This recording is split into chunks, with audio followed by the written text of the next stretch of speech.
right, man. New intro, a little tweak. Getting some more intro stuff going. You gotta get some fancy like movie style titles for Bitcoin Liberty Live. I know every time I think about, I could add a little or do a little something different, and then I could spend half a day tweaking, and it's like, I don't have time for a lot of this shit. Yeah. Anyway, exactly.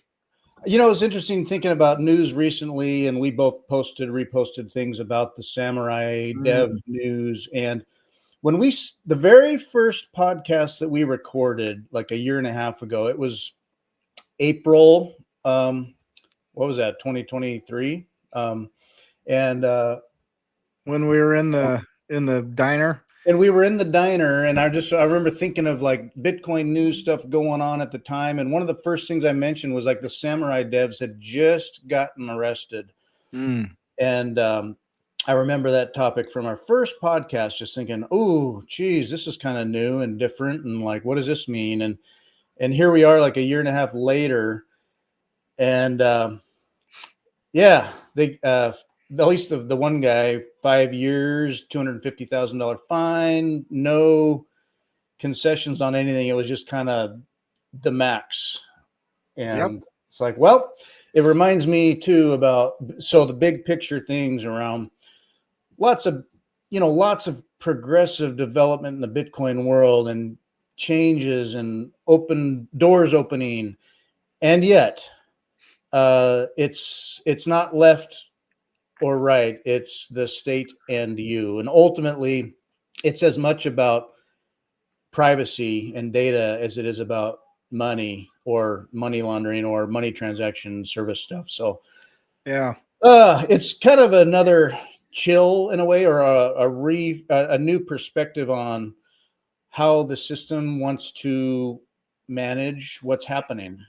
Well, I mean, if you're entering this space as a coder and you come in with this idea that you want to get rich from writing some code, and then you thumb your nose at the state while you're doing it, it's a recipe to get wrecked, right? Like Satoshi, I just posted this yesterday, I think, like Satoshi's brilliance was staying anonymous, right? His gift was Bitcoin, but the bigger point was, hey, good morning, Johnny. Oh my God. Holy. Are you sure? I don't know. Fritz has got the new beard coming in, man. Like That's super fan. Always good to see you, sir. Welcome, as always. Yes, thank you. I'm not wearing pants either, so we're all good. I won't stand up. Yeah, I won't stand up either. It's like, got the banana hammock going on right now or something. Not really. I'm actually wearing pants, I promise. Just doing this podcast compromises my profile. Yeah. But nevertheless, like, so had the Samourai guys coded in secret, they wouldn't be in prison. Just like if the Tornado Cash guys had coded in secret, they wouldn't be in prison. But they're trying to monetize, right? And that's where you're going to get wrecked. Like if you come up with some amazing tool that you're not monetizing, then it's really hard to pin down who you are, what you're doing, and why you did it. Yeah. One of the problems with the Rodriguez guys, he pled guilty. So it's like if you're just going to take the lump, but the problem with pleading guilty is like the alternative is like, well, they're going to slap you with a 30-year sentence kind of thing. If you lose the case, you're going to get wrecked. So the attorney always just says, just take the 5 years. That's the best you're going to get, right? And just hope for leniency. And I can't remember who the guy was, but he posted a video and he just sort of did a summary of the sentencing. And I guess this guy wrote a letter to the judge, and I'm like, that's already a bad idea. Like, I don't know why the attorney was like, yeah, write that letter. It'll be great. The judge will, if you're not going to take full accountability and own everything that the state is alleging, then you should just keep your damn mouth shut. And, because I think we'll never know for sure now, but there is a very strong possibility. The judge did not react kindly to the letter. No. And if that's the effect of your letter, then it's not too hard to draw a line that says, well, the judge might have given you a year and a day, but you wrote this ding dong letter and now you got 5, right? So it's like playing games at the state is a very tricky proposition. So, Yeah. It was like last summer or maybe even last spring when they had pled guilty, and I'm not following the case closely, but when I heard that, they pled guilty, I was like, really? Well, thinking about it, it's like, they knew what judge they had. They knew what direction the judge was going. There was some predetermined outcomes here, and they were going to get a hammer. So then he wrote a fairly lengthy letter. Oh, so they pled guilty. The one guy, Rodriguez guy, wrote a lengthy letter and like took some accountability, but not complete, like full encompassing all, accountability for it. And the judge took note of that, like any little crack in there, like, nope, not good enough, and hammered. So, yeah. Well, I mean, like if you remember their advertising from back in the day, like they were quite literally just like challenging the state to come and find them, and the flaunting didn't help. Yeah. So, but it's like, I don't know if you remember the street sweeper from back in the day, like in the 80s. It actually was one of the big things that led to the assault weapon ban, because these guys marketed this. It was a short barrel shotgun. Like you'd have to get a permit to get it, right? Like you'd have to, but they had the civilian legal, like no tax stamp required version of it. But they called it the street sweeper. Their advertising was like, it's a jungle out there. Make sure you can clean it up. And then they had like their logo was an SS with a lightning bolt, street sweeper with a lightning bolt. So it's like, and if you talk about like, great, sure, it's interesting marketing and you're like, there's all sorts of racist overtones in it and all sorts of stuff like that. But then you go, well, gee, why are all these Democrats coming after us about a gun ban? It's like, because you're literally thumbing your nose at them. You're literally saying everything that you like and care about, we are against. And we're going to use that as our advertising campaign to attract people. So if you're going to do that, then you have to expect the downside of it, right? You have to expect the reaction, the pushback. It's an easy to glean out second order effect. You just go, yep, if I go and put an SS Nazi symbol on the side of my gun and then talk about cleaning the streets of black people, someone's going to get pissed about that and they're going to point it out. And when they get pissed and point it out, there's going to be a lot of people in the middle that aren't thinking about it, but they're going to see that, hear that, and go, yeah, we should ban those things. Those are ridiculous. Why do we need this in our society? Because they can't get past the first order effect, right? So, and then the NRA is going to come back with like a third order effect about like the Second Amendment and freedom and courts and this and that. And you just lose that fight every single time. So it's kind of the same thing here in a way. Because people are now going, hey, they just wrote code. And I'm like, yeah, but you're talking like a third order argument now. Their first order argument is like you're violating money transmittal laws. So, and I don't know if you've seen, like when you've researched cases or done legal studies on cases where you could distill it down to just the technicalities and say, well, just technically it's this and that and the other. But then behind that is sort of the spirit of intent and what a judge might imagine is like longer term effects or outcomes. I mean, the Supreme Court will do this all the time where, you're setting some, you're sort of setting policy or precedent on how we look at these things. And yes, technically this and that and the other. But then behind that, and just being, these are humans involved here, it's sort of the feelings people had about it. Or, well, yes, technically you did this and that and the other, but we know like your feeling or your angle or we want to prevent longer term outcomes about this. So well, what you said at the end is closer to the truth. Like, and I used to teach at a film school in Los Angeles, and right around that time, the Supreme Court of California had ruled against a gay marriage proposal, right? And I read the entire case, like, because I was really curious about what they had decided and why they decided it, because the media was just like, the Supreme Court hates gays and this and that and the other thing. I read the case, and then the next day, all my students came in and said, hey, we're all going to go protest this Supreme Court decision. I said, oh, gee, why? They go, what? Don't you think gay people should be allowed to marry? I go, yeah. So does the California Supreme Court. They go, no, they said that this and this. And I go, did you actually read the case? Well, no, but I am following whatever thing I heard on social media or on news or whatever it was. And I said, no, I'm not going to protest that because it's the correct decision. The thing is, if you actually read the decision, they opened the paragraph with like, we support the gay right to marriage, 100%. We have no problem with that at all. This law can't do that, because if we accept this law as law, we have to undo this law from 2005. We have to undo this law from 2001. We have to undo this law from 1999. We have to undo this law from 1987. We have to undo this law from 1976. We have to reverse all of those cases if we rule in favor of this, because of the way you guys brought it to the court and because of the things you're arguing in this case. And because it's a voter-led initiative, anybody in the state of California can propose an amendment to the Constitution of the state of California. They were proposing a constitutional amendment, but there's guardrails around that, right?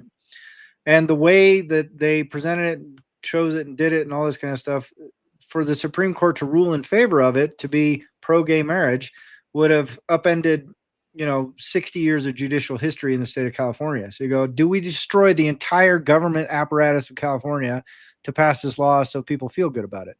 No, we can't do that.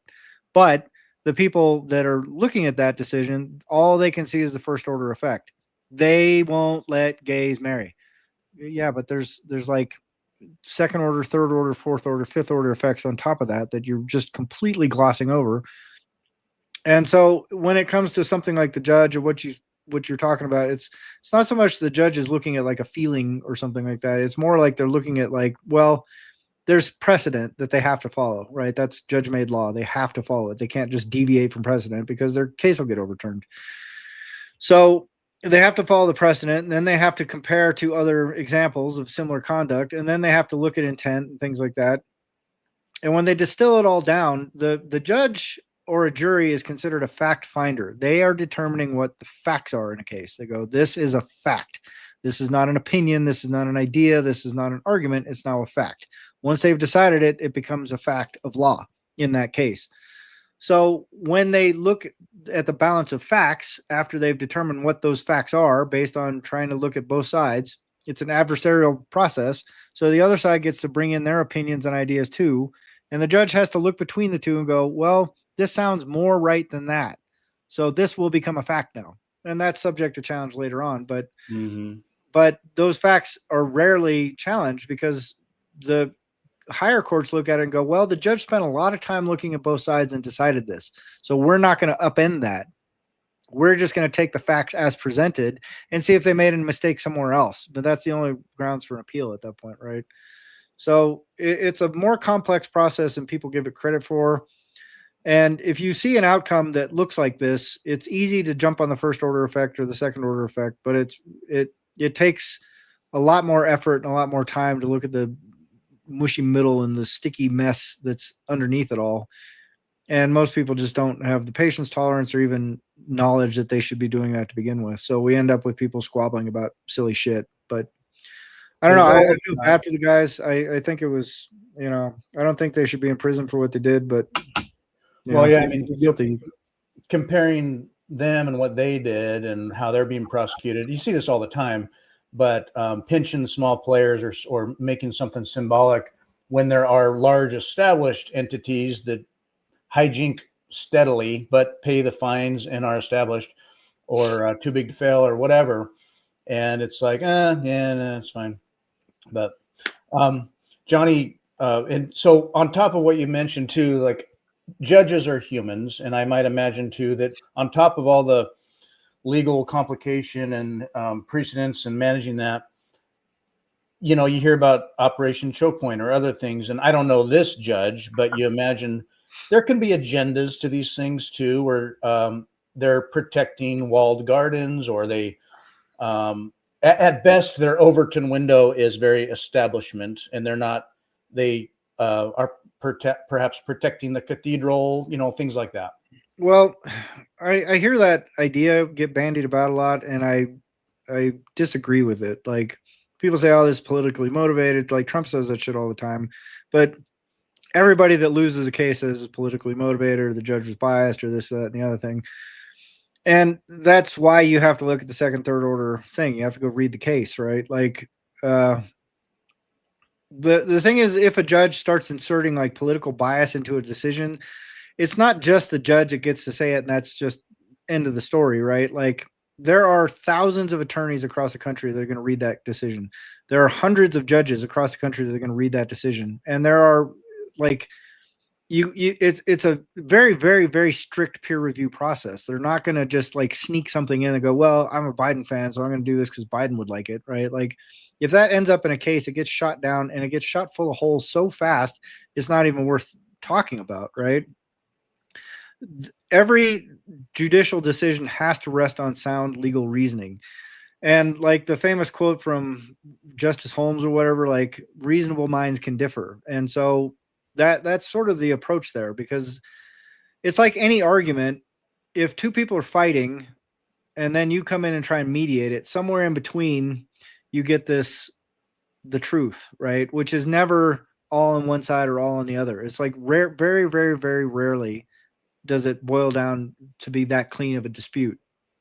So if you're talking about something that involves complex regulations, complex rules in a complex system under complex other things, then that mushy middle gets really, really wide. So it's to attribute a decision to political bias is, I think, so exceedingly rare. It wouldn't be worth mentioning, save for the fact that people, when they lose, they just go, oh, there's because it was an Obama judge, or it was a Hillary judge, or whatever it is, or it's a Trump judge. But if you look at the judicial record of these people, like there are Trump appointees that vote against Trump all the time, and then the first thing Trump says is, "Oh, he's a rhino, he's a this, he's a that, whatever."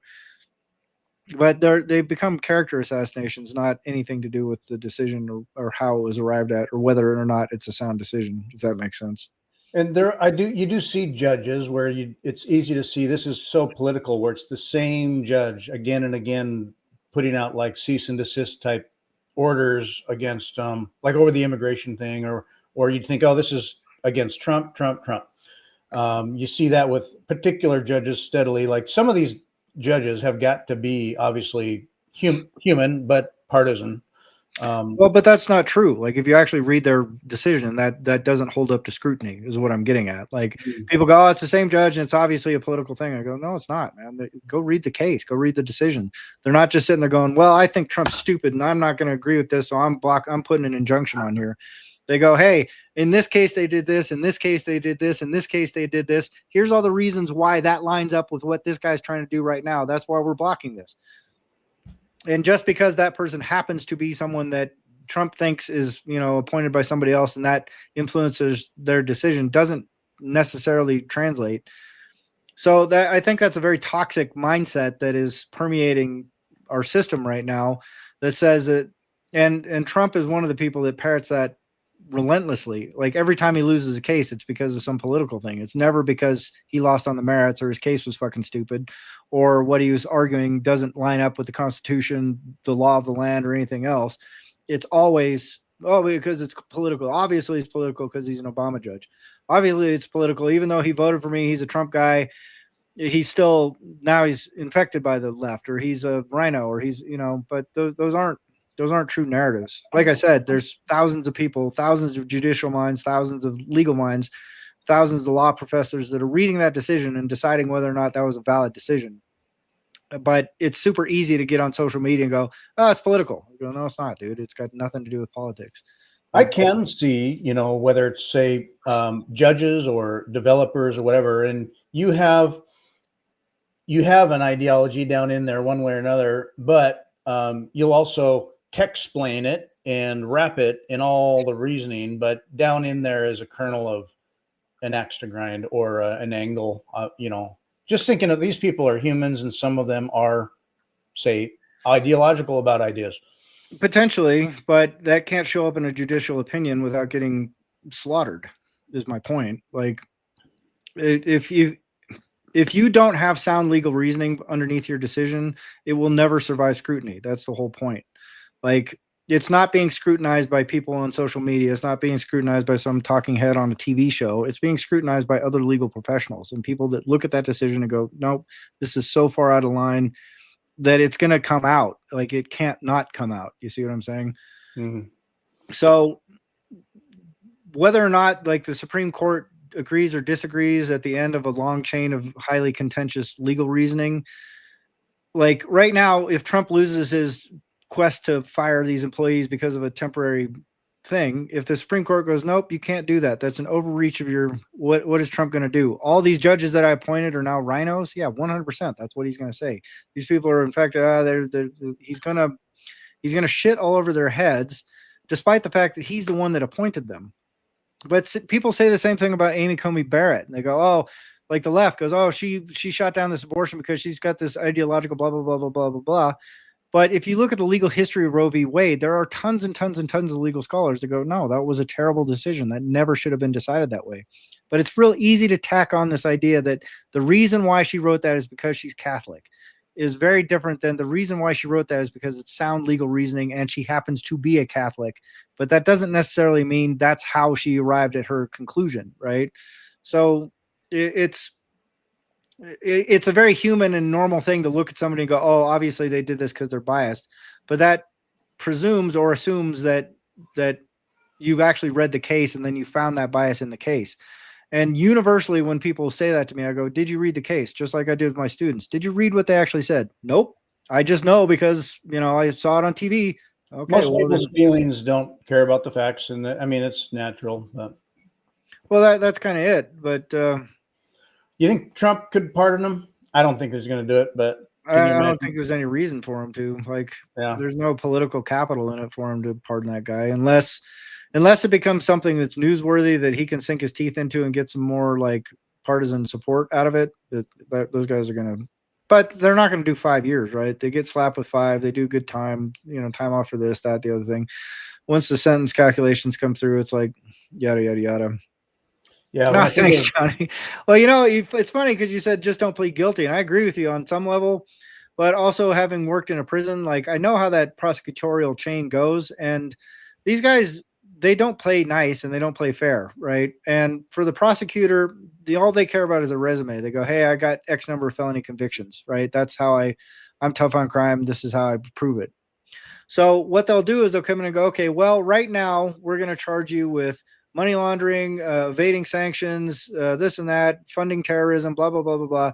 So if you get convicted on all these charges, you're going to go to prison for 50 years, bare minimum. And we are going to come after you hard.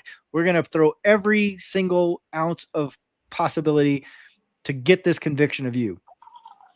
And they go, oh, shit, 50 years? Yeah. Or you can take this deal for 5. All you got to do is go plead guilty. We'll drop all the rest of this shit. You just get that one charge. You do 5 years, you'll be out in 3. Your choice. And then you go talk to your attorney and you go, hey, attorney, we have a case. We didn't do what they're saying they did. And they go, yeah, that's true. And if you're willing to risk the next 50 years of your life on 12 retards that couldn't figure out how to get out of jury duty, go nuts. But if it were me, I would recommend that you maybe just take that deal and just suck it up, because you can do 50 years. And I met a pair of people that ended up doing 20 years on a thing where they had a deal for 2, but they were so convinced that no, but we didn't do what they're saying. We are innocent of this. That's great. Well, now you're in prison for 20 years because they lost the case.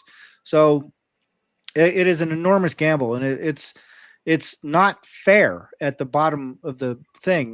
There shouldn't be such a gross disparity between what you could get and what they're willing to take. And if there wasn't that disparity, I think more people would fight cases, but that's what the state is trying to avoid. They don't want people dragging cases through court. The prosecutors don't want these guys to walk free on something or another. So they stack the deck in their favor, and they make it almost impossible for you to turn it down. You turn it down at great personal peril, right? And so I don't blame the guy for going, well, fuck, I could do 50 or I can do 5. Yeah. I'm imagining the strategy where, so that scenario unfolds. It's like, okay, yeah, we got a plea deal. We're going to eat potentially 5 years here. But our new deal is max of 5 years, and you may get that. So then instead of writing an apologetic letter, you write in and you write a manifesto about the whole system that lays it out and the corrupt criminal money and everything about it. And you're just like, here you go, judge. And she's like, yeah, 5 years. They were getting 5 years anyway for being like, we're so sorry. Maybe. You never know. I mean, if the judge has some discretion there. Oh, and second thought, I'm going to add these other charges. Yeah. Well, I mean, the judge can't do it if you've already got the deal. I mean, we don't know what happened in the back room, right? But all I'm saying is people grossly overestimate what this judicial system looks like, and no one thinks about it until it's happening to them. So it means there's a small fraction of the world that has to deal with this nonsense, and everyone else just gets to have opinions and ideas about the whole process, right? They get to come on and go, oh, this judge is biased. This guy did this. This guy did that. Oh, this guy should have done. He should have done. She should have done. They should have done. I don't know why this guy didn't get 20 years. I don't know why this guy got 1 year. But they don't understand the process at all. When they're in the middle of it, they go, oh, that's why this is all fucked up. And you go, yep. Yeah. So all that shit you were voting for and bitching about on social media and everything, you see why it's all fucked up and messed up now? And they go, yeah, but I didn't realize it was this bad. I go, yeah, but it is. So you should probably think about things a little deeper before you start on social media, you know. But they don't, they won't. That's just how human beings act. That's why we have the most bloated prison system in the entire world. And it's not because we've got some amazing system of justice that works really well. It's because it's all fucked up and broken and nobody cares or thinks about it because they can't get past, well, if they did the crime, do the time, lock them up. And you go, yeah, it's all fun and games until it's you. Until you go, wait, how's that a crime? I was only doing blood. And they go, yeah, that's what everyone says that's charged with your charge. So you can look at 20, you're doing 5, and you get to say to everybody that you know for the rest of your life that you're a convicted felon that was in prison. So which do you choose? And you go, but that's not fair. Yeah, sorry. Well, that's the system you voted for. So, and Satoshi had the vision to know all the potential, just who is going to come down on the pleb, and they would have gone after him, crushed him so hard so early if they could have, and they couldn't. And then when Gavin Andresen went to just have a casual conversation with the CIA, he's like, I'm out. Even though they, being OPSEC safe and careful and everything about it, they might not have been able to pin him down. But then again, every time he logs in, it's just another risk. And he was like, yeah, it's in good hands now. I moved on to other things. And so he did it right.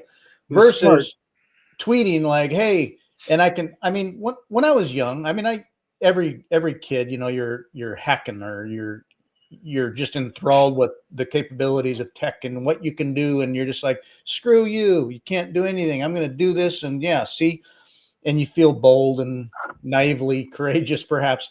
Yeah. And yeah, so they're kind of like tweeting about, they're projecting some of the spirit behind that cypherpunk thing. And yeah, you're just thumbing your nose. Well, they hung on to that screenshot. See, remember when you tweeted this and you said that? What did that mean? Yeah, it meant I was writing code for freedom. That's what that means. Like, yeah, that doesn't sound like it. Sounds like you said, I'm pissed that drug dealers don't use our service. They use this other service instead. And criminals deserve freedom to transact. And, it's just like, the thing is if you really strip it away, you go, well, what are these rules that they got tripped up on anyway? Oh, they're anti-money laundering rules. Oh, where'd those come from? Patriot Act. Why are they in the Patriot Act? Because they couldn't pass them 2 years before because everyone got pissed about them. Oh, well, where'd those rules come from?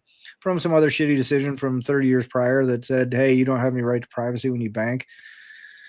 So, shit. Okay, couldn't we just fix that problem? Like, how about instead of incrementally, flipping out of the frog? Yeah.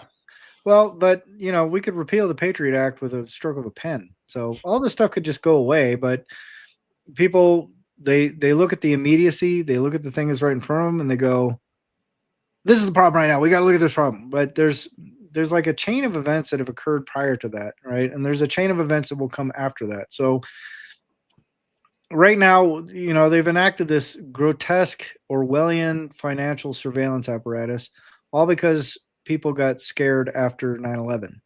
Like, they just stuck all that shit in there. It's just straight up verbatim. The exact same rules they tried to pass in 1998 and got shot down because everyone said, no way, you're not going to ID me before I can get my money out. That's ridiculous. It's my money.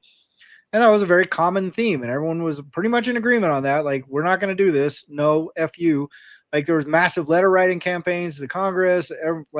Every congressman that was behind that was like, I'm not touching that with a 10-foot pole, dude. I'll never get reelected. They went, okay, sorry, we'll just put that back on the shelf and go, we got to have a way to get this in there, but I don't know how. Like, it's a hot potato right now. We'll just wait. And then boom, they went, oh, hey, this is a good time to do it. And they slipped it in. No objection. Not a single person in the United States of America wrote a letter to Congress say, hey, wait a minute. I appreciate what you're trying to do with the terrorism thing, but you slipped in all these rules that we didn't like 2 years ago. Why are you trying to do it now? Like, no letter writing campaign, no objection, no argument, no nothing. They just did it. So, it's like the saying goes, you get the government you deserve, and this is very clearly the government we deserve. Signed with the American flag on their lapel, and the Hegelian dialectic. It's like problem, reaction, solution, where so what you imagine is that all these things on the shelf. What's this world there where they would like to have complete statist control? Well, short of an emergency, we just can't pull it off. But don't let any good emergency go to waste. So when there is the appropriate emergency, however it happens, there you are with the legislation written and the solution to the problem reaction. So Yeah. anyway, you see it March. Well, yeah. I mean, how many people read the 9/11 Commission report? Like zero. But I mean, the 9/11 truthers and stuff go through there, and then they try and pick it apart and find their favorite conspiracy or whatever. But the point being is, like, they look at it and go, money laundering had nothing to do with this at all. Like, it's very clear. They just spell it out, just point blank, bluntly. There's money laundering had nothing to do with this. So I don't know why we're talking about it, but it makes up 40% of the Patriot Act's language. So how come 40% of the Patriot Act's language is addressing a problem that didn't happen on that day? Like, had nothing to do with that day happening. Because it's about, getting those extractive technologies put into place, because that's what they want. They want maximum surveillance of you, so they know that you're not hiding what you're doing. And, so that's where we're drifting towards. And that's why I say Satoshi's brilliance was to disappear, and his gift is to give us a way out of that mess. So, yeah, never mind the fact that, how did the Taliban get its start? Funded and armed through who? Yeah. Against Russia? Oops. Yeah. Yeah. But oops. Did you see that video that was going around where there was it's like a cartoon? And it was, I can't remember who reposted it. It was like, it's kind of an interesting thought, but I thought it was kind of a fun theory. Like, there's the guy that owns the World Trade Center, picks up the phone and goes, what do you mean it's going to cost 1.5 billion to remove all this asbestos? And the guy on the other side of the phone is like, hey man, nobody told you that you should buy this building. It was a fucking dumb idea. He goes, man, it'd be cheaper for me just to fly some fucking planes in the goddamn thing. And the guy went, that's Larry Silverstein. Yeah. Larry Silverstein took out big insurance on those buildings and knew that the asbestos they're just a toxic spires. Yeah. What are you going to do with this? Well, the crux of the video was like, these guys just were on a phone call, and then the guy went, insurance, that's a good idea. Here, let me make some calls. He calls around, hey, Dick, you can do this and this and this. And hey, George, we can do this and this and this. And hey, Israel, we can do this. And what do you think about this? And they all went, yeah, that sounds great. We're all going to make a lot of money, right? Yeah. Cool. We get to do all the stuff we want to do. Yeah, cool. All right, let's do it. And that was it. And it's that easy. If you look at like the Occam's razor sort of thing, or the simplest solution is the most likely one. It's like, yep. I don't know. I mean, incentives. I mean, if you boiled it down to, you think of all the tangled mess of incentives to knock down buildings and the rabbit holes you could go with that. There's a real simple one that could boil down to money, but hey, I mean, Patriot Act 2, all the benefits that the state got out of that. The war on terror was just sort of like COVID, just like a great emergency to, you title the bill like a war on terror or a war on the virus. It's a perpetually time again. It's like a war on sovereign humanity. No left, no blue, the state and you. Yeah. Well, it's always a war on the people, right? Like, but that's the nature of a resource capture game. Like, that's just what you do. Like, your job is to extract resources or extract value from your resources, right? Like, whether you live in a country that has bananas or you live in a country that's got 300 million workers and a high volume tech stack, like the job is to get stuff out of them and then flow it upwards to the people that are in control of that system. That's it. That's the only job. It doesn't matter if you're communist, socialist, whatever. They're all there doing the same thing. How can we get stuff out of you? How can we make you work a little harder, eat a little less, or spend a little bit more so we can take more of that, more. And so their job is to squeeze you until you're basically like unsqueezable. The problem is people push back at some point, and if you squeeze too hard, then someone else can come along and provide a different way to squeeze you that you're not as upset about, and so then they get the power. Yeah. You know, so like they go, hey, we got a better squeeze over here. Why don't you come to our squeezing thing? And that's what just happened in New York. They go, hey, these guys have been squeezing you one way. We'll squeeze you different. And they go, okay. I like, oh God, wait, you didn't tell me it was going to feel like that. And go, yeah, well, it's the longer term effects of the squeeze. Yeah, but you got some free stuff right now. Yeah, you got some free stuff, but at the squeeze that's coming at the end of that is going to be like the squeeze is coming, folks. You know, in one sense, Mom Donnie is, in one sense, people crave that. So with these sentiments, people do crave that populist kind of a leader, someone who represents Main Street, the people. You know, stop waging your wars, stop greasing each other's backs. What about us? And so, you know, Trump was elected on that populist feeling. Mm-hmm. It's similarly in New York, it's this populist feeling of, you know, hey, you know, with Wall Street and all these other things, it's like, what about us? We can't afford to have a studio apartment, you know? So the sentiment behind that, in a way, is just very populist. And you might say anti-statist, although it's that stealthy, quiet statism that will own your grocery stores, you know, that kind of thing. But I get the populist sentiment about it. Yeah. Well, I mean, if you're good at populism, you get power. Like, I mean, it's pretty straightforward. Like, as Johnny says here, they always create their own monsters, and they create monsters to stop the monsters they created. Right. So it's like, yeah. But you know, if you're good at populism, you get neat things. And so that kind of sums it up. And the selection process filters for people that say neat things, right? So,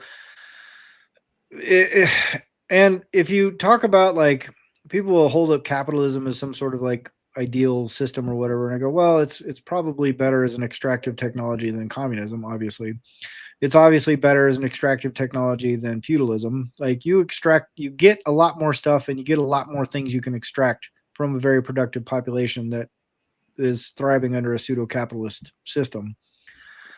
But it also ends up in a place where you leave a lot of people stuck, and those lot of people start getting pissed about getting stuck.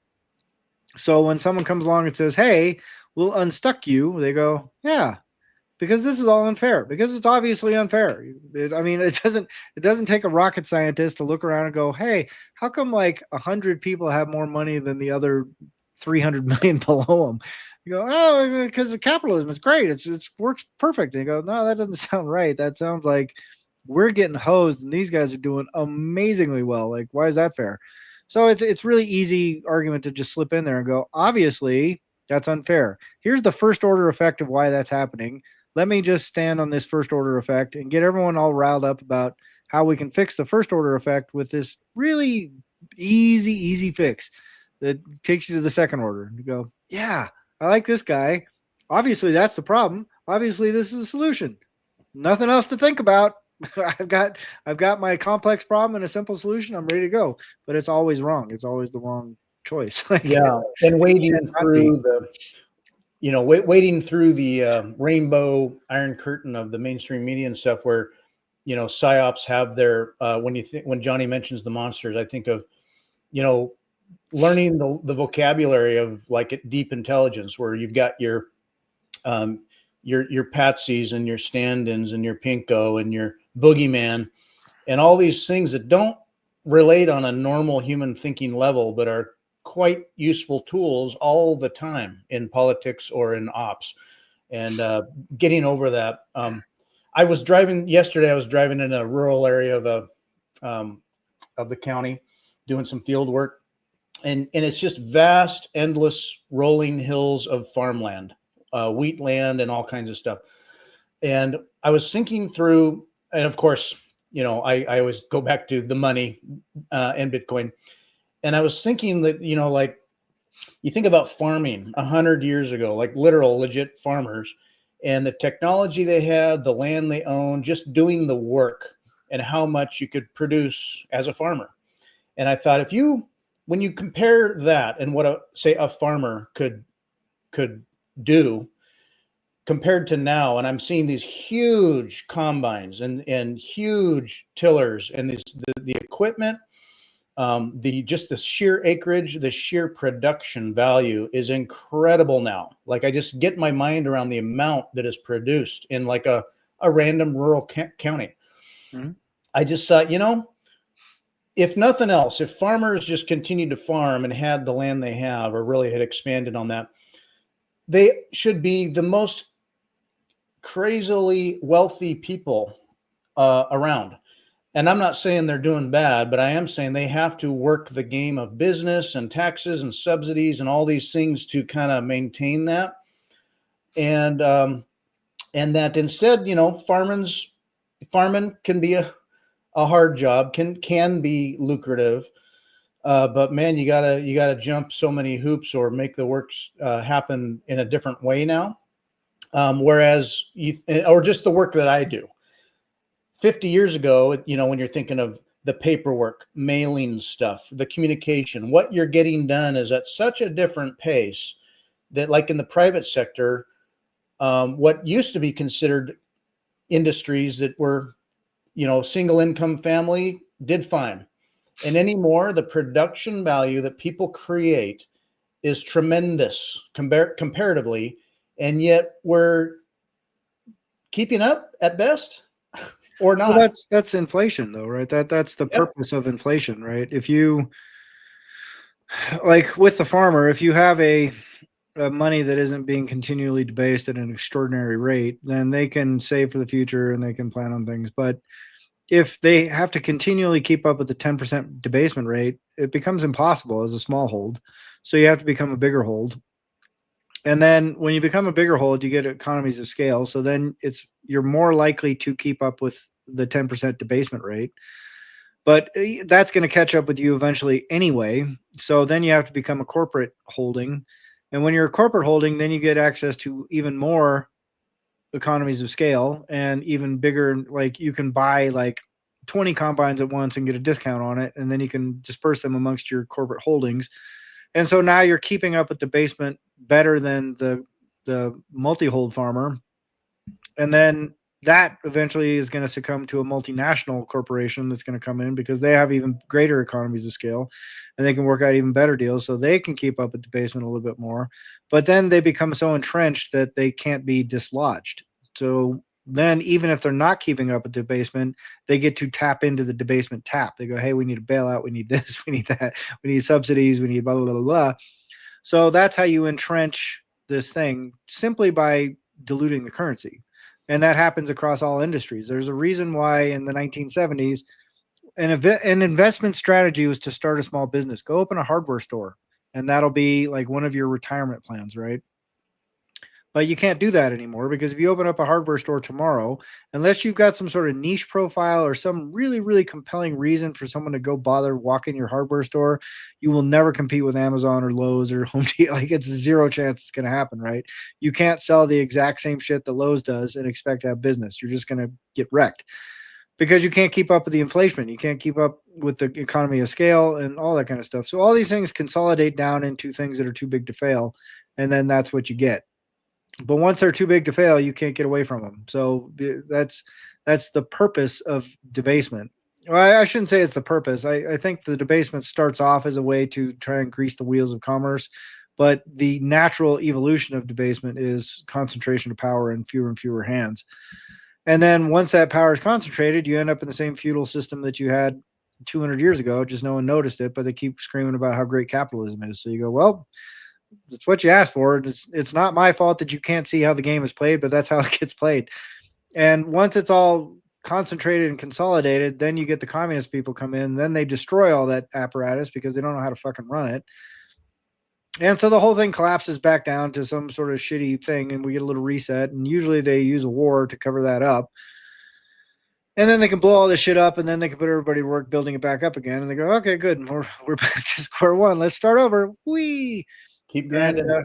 yeah, keep grinding, and but that's how China developed. They kind of they modernized their economy through just a nonsensical idea, but it's working for now. Marty Bent repeated a thing recently on a podcast of theirs, where, not to say this is 100%, but so China being like a capitalist country masquerading as a communist one, and America being a communist country masquerading as a capitalist one. But yeah, that's the thing. People are like, see, capitalism isn't working. And it's like, what type of capitalism are you talking about here? Right. So all the challenges we've faced, starting small and doing our thing, and it's like, oh, another hoop to jump, another bond to pay off, another this and that and the other, and the KYC and the approvals, and anyway, but yeah.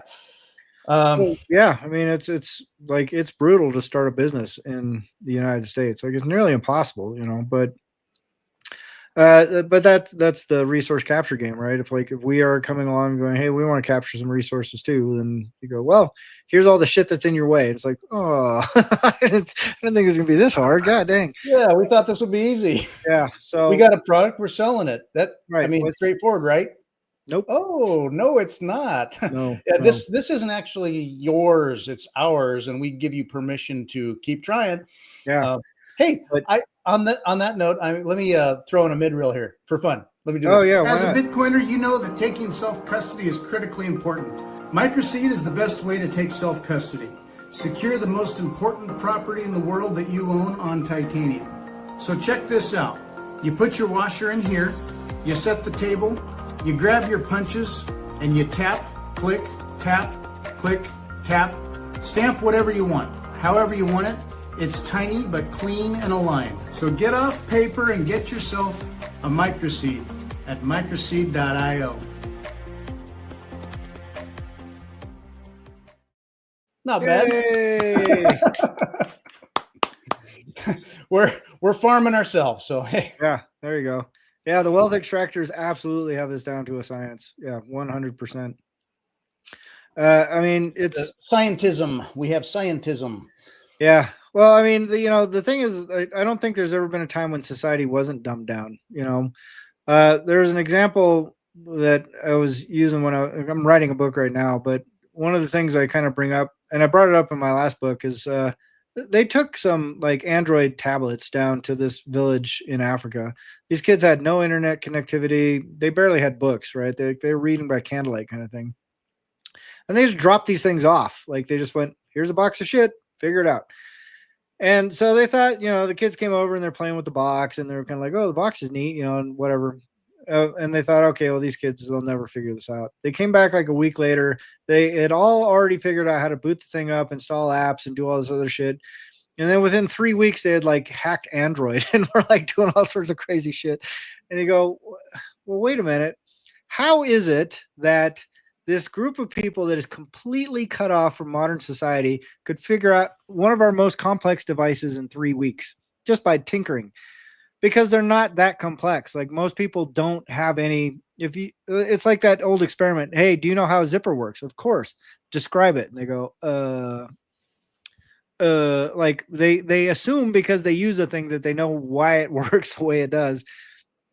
But I don't think the level of sophistication for most people is much higher than the average person that's living in a village that hasn't been on the internet ever. I think it's just we get the illusion of technical expertise because we're able to operate technical things, but that doesn't necessarily. I mean that's more a function of like, hey, there's a lot of people spend a lot of time and money figuring out how to make it so like a dum-dum like you can figure out how to boot this thing up and put an app on it. So it's kind of an interesting thing. Like if you extrapolate that out to politics, to religion, to whatever, it's like I think most people most of the time are just kind of like, oh, did you watch the game? I know sports, I follow games, I understand games, but they don't really get like the deep complexities of like why it is you get to watch that game to begin with.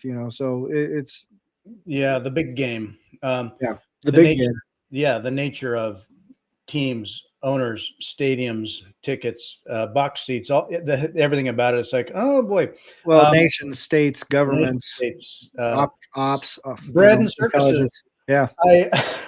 And we abstract reality. I mean, you naturally, you want to have quality mental health, positive reasons to walk down the street, and you abstract your reality so that you can walk down the street and not be like, when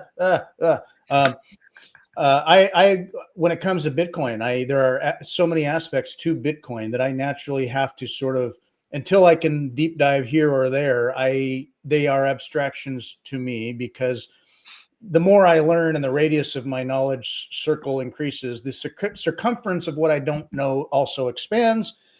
And then I will continually find myself like, geez, there's so much that I don't know. Now the natural human ego is to be like, I know how the world works. I know stuff. I know my place, or, I know myself and I know the world, and it all makes sense. Yeah. When you're honest about what you know or don't know and how the world works and how you don't know how it works, it can be a bit of a crushing feeling of, wow, I am such a small little thing. But Yeah. anyway. Well, I mean, there was as you're mentioning this, I'm actually searching for it right now. The price of Bitcoin. Why Yeah. are things happening? And so, I mean, it's good to want to try to understand and know. And then there's times where you're, thanks, Johnny. When you're just like, I don't know. So why am I all in on this? What are my base values? Yeah. Well, there's this thing. The thing I was going to point to was the Jordan Peterson, the kind of famous psychologist. I think he's kind of melting down a little bit right now, but he's not healthy right now. Yeah, I guess he's kind of sick or something. Yeah. I don't know. But he came up when he was still a professor. He came up with this achievement inventory. I can't find it. I won't sit here and just bore everybody by staring at my screen. But the achievement inventory, he was asking grad students like, "Hey, how do you think you rank? Like below average, average, better than average, or expert in these like 10 different domains, like writing or acting or sports or this or that, the other thing." And so what he found from that study was like everybody universally, all grad students would rate themselves above average or expert in like any number of fields, at least 4 or 5 fields. They go, well, I think I'm probably expert level as a writer. I'm probably expert level as this. I know I'm better than average at this, and da, da, da, da. And then he followed it up with like an objective metric. We go, okay, how many of these things have you actually done in writing? Like, how many things have you published? How many books have you written? How many professional sports teams, And so the thing is like everybody that would rank themselves very highly for like their self-perceived expertise in any number of domains, when it compared to the actual, like what it means to be an expert in those domains, all of them scored 0 like across the board. Like there was no, so like, and it's funny when I hear people say stuff like, oh, I think I'm a good writer, or I think I'm a good this or that. And I'm like, really? Like, have you tested that? And it's sort of that funny kind of thing. Like when you're talking about like walking around and sort of looking at the world and go, I think I got how this works. And you go, have you really tested that idea? You know what I mean? Like, have you boiled down into what that means to be like, to have understanding of something? It's just sort of really fascinating, deep, intertwined world that I think people overestimate its simplicity. Well, and you can be pretty good at something and you get validation from others, like people in circles around that'll listen to me much in the Bitcoin world. It's like, you're just a Bitcoin expert. And I think, and at times I've thought, yeah, I'm kind of a Bitcoin expert. And then as I learn, I'm like, oh, wow. Yeah, no, I'm not I'm not an expert. Or I'll listen to a podcast, and the ability of the people I revere in that space of citing off stats, knowing the tech stuff, going on deep dives here, there, and the other on Bitcoin and economy, finance. I'm just like, damn, I can't do that. I can do it sometimes or for a little bit. Yeah. I like that. Make your bed. That's funny. That was one of Jordan's thing was, I think one of his first. Well, that was his like 12 rules for life kind of thing. Yeah. Brush your teeth. If you can do that, then build from there. Yeah, he was a brilliant lecturer, man. Like if he had just stayed a lecturer, I think he would have had a pretty formidable career. Now he's turned into like a celebrity, and I don't think he had the constitution for celebrity life. But, It's got to be hard, and he would schedule himself such a crazy gamut of speeches and his tour, and just he's voracious. I mean, he was everywhere for everywhere. I mean, that's got to be that has to wear you out. When the well the Middle Eastern country that starts with an I, Iraq, Iran, Ireland, no. Israel. Israel, the elephant in the room. Quiet. We don't have use the the I courage word. to even mention a country in the Middle East. He has a strong stance on Israel, and I think that can be very divisive. One, going back to Mondami and other things, Charlie Kirk, all these things, Epstein, Trump. A lot of things that roads lead back to this foreign country, and conspiratorially or otherwise. People have trounced on Jordan Peterson for being almost statist on the Israel thing. So, well, I guess maybe I'll say statist for Israel. So, Yeah, well, there's a pretty staunch divide, and it kind of depends on where your frame comes from, right? But I don't know. I mean, it's like it's a state that was created by the British after World War II. That's about as far as Balfour Agreement. Yeah, but from that, it's the game of statesmanship, right? But it's the game of resource extraction still. So regardless of however conspiratorial you get about what they're doing to the farm animals, like they're playing a different game, right? Like we as the farmed resource see things from the farmed resource perspective, but that's not the world as it, as it operates at that level for the people that are playing the game of competitive resource capture. So they have different metrics, they have different reasons, and they have different whys. That they have to try and explain it once in a while to the plebs is just a like a cost of playing the game, right? They go, well, how do we justify this so no one will just freak out and kick us out of power? Here's some reasons, and they give just enough reasons where half the people can get on board with it and half are going to be pissed about it. They go, perfect. Now these guys can just argue and we'll just keep doing whatever the fuck we're doing. So, when it comes to those sort of tense geopolitical things, it's like there's this game of this incredible 3D chess that's being played by a handful of people around the world, and we're just not part of it. We're just dust on the board that kind of gets swept away when a piece moves by. But that's all we amount to. So I don't know. Well, if their defense devolves into name calling people Nazis, I feel a sense of desperation there, and maybe kind of like a grip that they sort of like with Bitcoin. It's like, oh, well, we can't. Well, we could argue about how can they control it? Can they capture it? There is a concern there, but a huge concern, yeah. But that's why you should run a node. But don't let it get captured. Keep Bitcoin outside of any kind of walled gardens.